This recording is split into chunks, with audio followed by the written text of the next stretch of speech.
नमस्कार दोस्तों, blender Hindi channel पर आपका स्वागत है। दोस्तों, पिछले वीडियो में हमने इस प्रोजेक्ट का पार्ट 1 किया था। हमने इस ट्रॉफी का मॉडल बनाया था। इस वीडियो में हम इस ट्रॉफी पर मटेरियल्स वगैरह अप्लाई करेंगे, शेडिंग, टेक्सचर वगैरह अप्लाई करेंगे। तो पहले इस ऊपर वाले हिस्से की टेक्सचरिंग कर लेते हैं। इसमें हमें यूवी अनरैप करने की ज़रूरत नहीं है क्योंकि हम कलर्स अप्लाई करेंगे, कोई इमेज टेक्सचर वगैरह इस पर अप्लाई नहीं करेंगे। तो मैं यहाँ टॉप राइट के पास से ये मटेरियल प्रीव्यू ऑप्शन ऑन कर लेता हूँ। अब जब हम इस पर शेडिंग करेंगे तो हमें दिखाई देगा एक्चुअली में कि कैसा जो है हमारा मटेरियल है। पूरे ऑब्जेक्ट को मैं सिल्वर कलर का बना देता हूँ। तो इसके लिए मैं यहाँ इस मटेरियल का नाम चेंज करके सिल्वर कर देता हूँ। और अब मटेरियल के लिए मैं शेडिंग मोड, शेडिंग का जो वर्क स्पेस है वो खोल लेता हूँ। शिफ्ट ए से मैं एक मिक्स RGB नोड ऐड कर लेता हूँ। मिक्स RGB में हम दो कलर्स को मिक्स करते हैं। तो दोनों कलर्स को मैं थोड़ा वाइट और थोड़ा ग्रे रख लेता हूँ। एक कलर को, एक ग्रे और एक वाइट। और अब कलर आउटपुट को प्रिंसिपल शेडर के बेस कलर से जोड़ लेता हूँ। तो ये ग्रे सा हमें दिखाई दे रहा है। मैं इसकी रफनेस चेंज कर लेता हूँ और मेटालिक पहले से बना देता हूँ। तो ये मेटालिक हो गया है। अब ये धातु का सा बना हुआ लग रहा है, लेकिन सिल्वर जैसा अभी भी नहीं लग रहा है। तो इसकी रफनेस मैं घटाता हूँ। रफनेस से जो सरफेस है वो कहाँ, वो कितना रिफ्लेक्ट करेगा ये डिसाइड होता है। कितना रिफ्लेक्ट करेगा और कितना वैसा फ्लैट कलर देगा ये डिसाइड होता है। तो ये रफनेस में चेंज कर लेता हूँ, थोड़ी ज़्यादा रख लेता हूँ सिल्वर के लिए। अब ये थोड़ा थोड़ा सिल्वर जैसा दिखाई दे रहा है, लेकिन ये ग्रे कलर को थोड़ा मैं हल्का कर लेता हूँ। तो ये सिल्वर जैसा थोड़ा लग रहा है। तो ये सिल्वर जैसा हो गया है। अब मैं लेआउट मोड में जाता हूँ। फिर से लेआउट वर्क स्पेस में आके टैब की दबाकर एडिट मोड में जाता हूँ। और ये जो एक्सट्रूड करके हमने फेसेस बनाए थे इनको मैं सेलेक्ट कर लेता हूँ। 3 की दबाकर फेस मोड में, फेस सेलेक्ट मोड में। और इन एक्सट्रूजन को मैं सेलेक्ट कर रहा हूँ। तो शिफ्ट दबा करके इन साइड्स को सेलेक्ट कर ले रहा हूँ। चारों साइड सेलेक्ट करनी है। तो दोस्तों ये सारे एक्सट्रूजन हमारे सेलेक्ट हो गए हैं। अब हमने जो सिल्वर कलर बना रखा है, इसके अलावा हम एक और मटेरियल बनाते हैं। यहाँ प्लस की दबाते हैं मटेरियल में और एक और मटेरियल न्यू से हम बना देते हैं। इस मटेरियल का नाम हम चेंज करके रख देते हैं गोल्ड। ये गोल्ड हो गया। और अब हमने जो सेलेक्ट कर रखे हैं उनके लिए हम असाइन कर देते हैं इस मटेरियल को, गोल्ड को।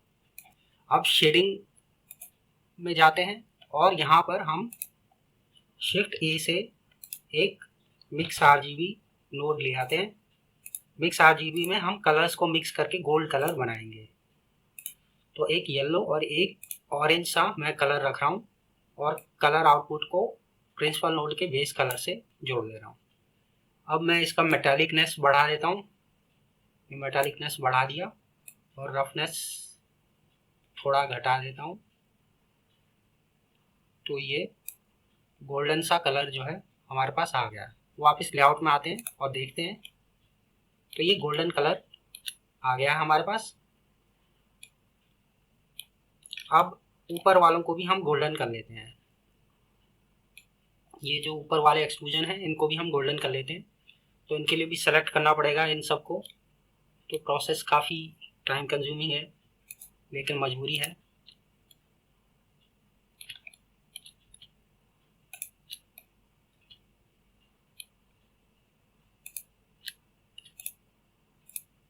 तो दोस्तों जो ये छोटे छोटे उपहार हमने बनाए थे ये भी हमने सेलेक्ट कर लिए हैं। और अब हम गोल्ड मटेरियल को सेलेक्ट करते हैं और असाइन का बटन दबा देते हैं। तो ये भी गोल्डन हो गए हैं। अब रह गए ऊपर वाले। तो आप ऊपर वालों को भी सेलेक्ट करते हैं। काफ़ी लंबा टाइम लगेगा इन्हें सेलेक्ट करने में।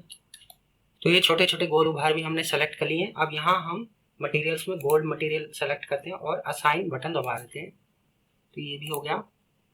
अब लास्ट में ऊपर वाला घेरा जो है ये बचा हुआ है, इसमें भी हमें सेलेक्ट करके फिर गोल्ड मटेरियल असाइन करना है।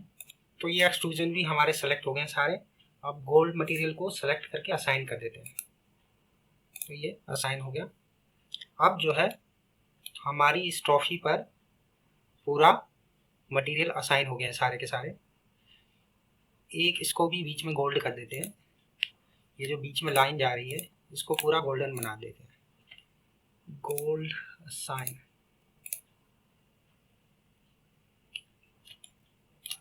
तो दोस्तों ये ऊपर वाला हिस्सा जो ट्रॉफी का है इस पर मटेरियल हमने लगा दिया है गोल्डन और सिल्वर।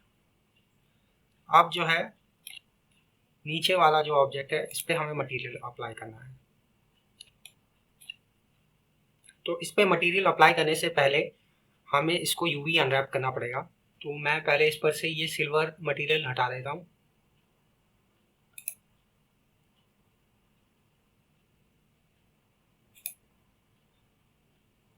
और अब टैब की दबाकर एडिट मोड में जाता हूँ। अब मैं इसको यूवी अनरैप करना चाहता हूँ। तो पहले बॉटम वाला हिस्सा, बॉटम में चले जाते हैं कंट्रोल 7 से। ये बॉटम वाला हिस्सा आ गया।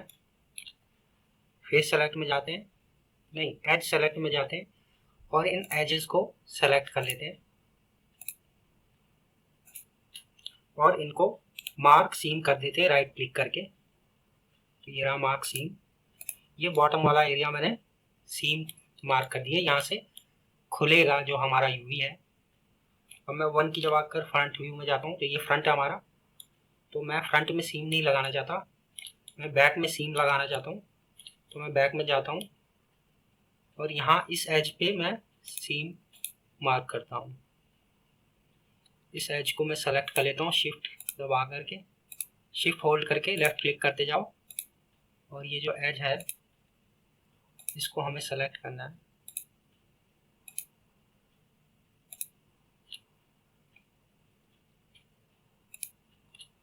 तो इसको मैं राइट क्लिक करके मार्क सीम कर देता हूँ और अब ऊपर वाले को भी सीम बना देता हूँ।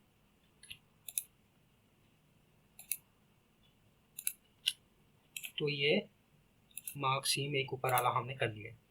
अब इसको अनरैप करते हैं। तो हम यूवी एडिटिंग वर्कस्पेस में जाएंगे और एल की दबाकर इस नीचे वाले को सेलेक्ट करते हैं और यू की दबा करके अनरैप करते हैं। तो ये अनरैप हो गया हमारा यूवी। अब हम शेडर एडिटर में जाते हैं। शेडर एडिटर में जाके नया मटेरियल क्रिएट करने के लिए न्यू क्लिक करते हैं और इस पर एक शिफ्ट ए से सर्च करते हैं इमेज टेक्सचर। इमेज टेक्सचर हमने क्रिएट कर लिया नोड। और अब ओपन करते हैं हम ये वुड की बेस कलर इमेज। तो यहाँ हमने वुड की जो बेस कलर टेक्सचर है वो हमने सेलेक्ट कर लिया और कलर आउटपुट को प्रिंसिपल नोड के कलर इनपुट से जोड़ दिया। तो ये बेस वुड ऐसी हमारी आ गई है और ये ठीक नहीं दिख रही है इतनी। मैं वापस यूवी एडिटर में जाता हूँ और इसको सारे को सेलेक्ट कर लेता हूँ और रोटेट कर देता हूँ 90 डिग्री एक्स एक्सिस पे, आर एक्स 90 डिग्री। अब इसको मूव करता हूँ जी से और थोड़ा स्केल कर लेता हूँ एस से, एस दबाकर। अब मैं वापस शेडर एडिटर में जाता हूँ। पहले के मुकाबले तो ठीक है। अब एक मैं इसमें फिर से शिफ्ट ए करके इमेज टेक्सचर ले आता हूँ और इसमें नॉर्मल वाली वुड की नॉर्मल वाली टेक्सचर ओपन कर लेता हूँ। ये कलर्ड इमेज नहीं है इसलिए आरजीबी को नॉन कलर करना पड़ेगा हमें।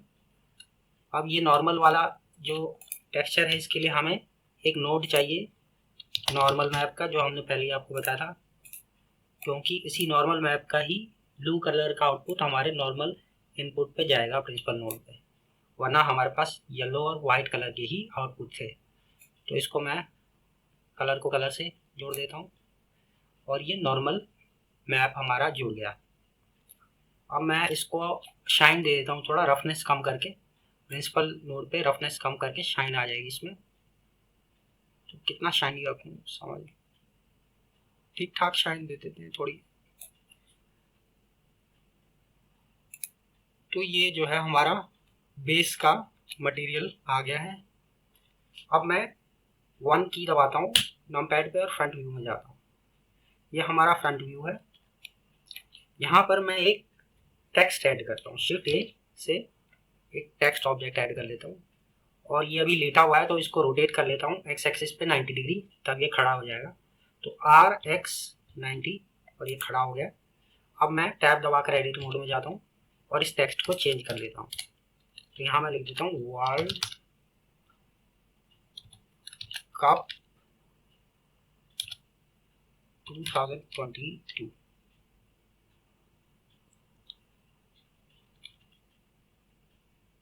और इसमें थोड़े स्पेस दे देता हूँ ताकि ये ईयर जो है बीच में आ जाए, इसके बीचों बीच हो, तो इतना ठीक रहेगा। तो ये टेक्स्ट हमारा बन गया। अब वापस टैब दबाकर ऑब्जेक्ट मोड में आ जाते हैं। अब इसको जी एक्स से एक्स एक्सिस पर मूव करते हैं। यहाँ हम आगे। अब इसको स्केल में कर लेता हूँ, एस से स्केल,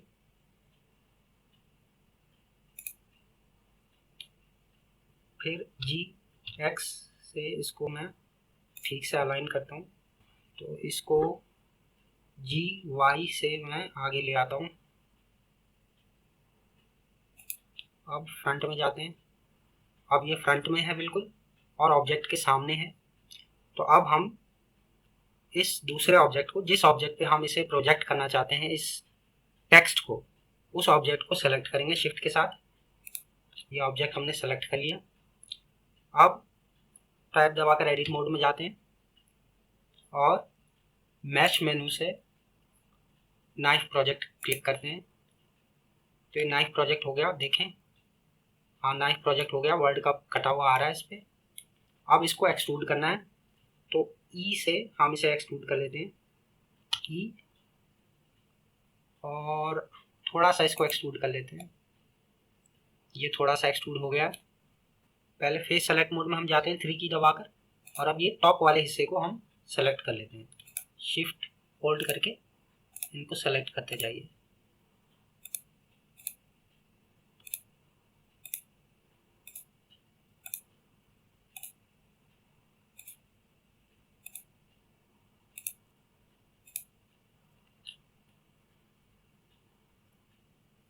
अब इनको पी से हम सेपरेट करते हैं, सेपरेट बाय सिलेक्शन। ये सेपरेट हो गया। अब एक नया मटेरियल हम क्रिएट करते हैं और इसको गोल्ड 2 कह देते हैं और वो हम इस पे असाइन कर देते हैं। अब इस गोल्ड 2 पे भी हमें वैसा ही शेडिंग चाहिए जैसी गोल्ड में है। तो शिफ्ट ए से हम मिक्स RGB चूज कर लेते हैं और बेस कलर को, बेस इनपुट को आउटपुट से जोड़ देते हैं। एक येलो और एक ऑरेंज कलर हम चूज कर लेते हैं और मेटालिक शाइन दे देते हैं, रफनेस थोड़ी घटा देते हैं और अब देखते हैं ये गोल्डन जो है टेक्स्ट हो गया हमारे पास और ये ट्रॉफी हमारी बन के तैयार है। तो अब इसका रेंडर लेना बाकी है। तो रेंडर करने के लिए पहले हमें लाइटिंग वगैरह की व्यवस्था करनी पड़ेगी। शिफ्ट ए से लाइट ऐड कर लेते हैं, एरिया टाइप की लाइट। तो ये जो एरिया लाइट है इसको मैं मूव कर लेता हूँ जी एक्स से। ये मैंने एक इसके फ्रंट में और साइड में रख ली है, फ्रंट में लेकिन लेफ्ट साइड में। अब मैं इसका साइज बढ़ा लेता हूँ। तो इस लाइट का साइज मैं बढ़ा लेता हूँ, ना ज़्यादा भी बड़ा नहीं चाहिए, 5 रख के देखते हैं। तो ये लाइट हमारे पास आ गई। इसको थोड़ा वाई एक्सिस पे मूव कर देते हैं।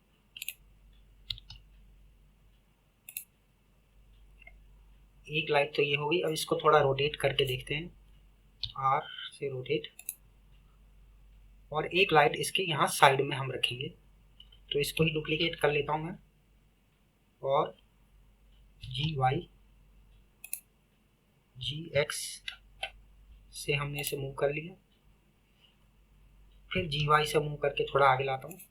अब इसको रोटेट करता हूँ, एन की दबा करके यहाँ व्यू टैब में हमें कैमरा को व्यू से लॉक कर लेना है। अब Ctrl+Alt+0 से कैमरा व्यू में जाता हूँ। ये कैमरा व्यू आ गया। अब इसको पैन करते हैं और ट्रॉफी का आगे वाला हिस्सा हमें नहीं दिख रहा है जहाँ पर टेक्स्ट था, तो वो हमें चाहिए।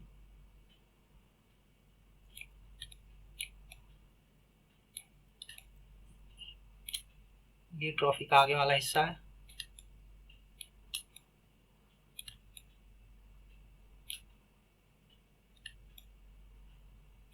तो इतना हम इसको सेट कर लेते हैं बीच में।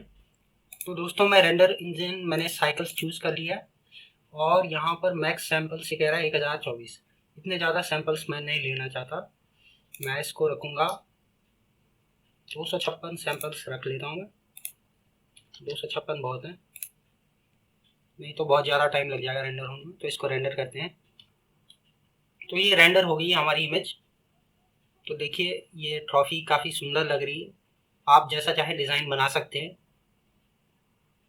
मैंने ऊपर वाले जो ये सर्कल्स हैं ये मैंने ऐसे ही बना लिए, इतने ज़्यादा अच्छे नहीं बने।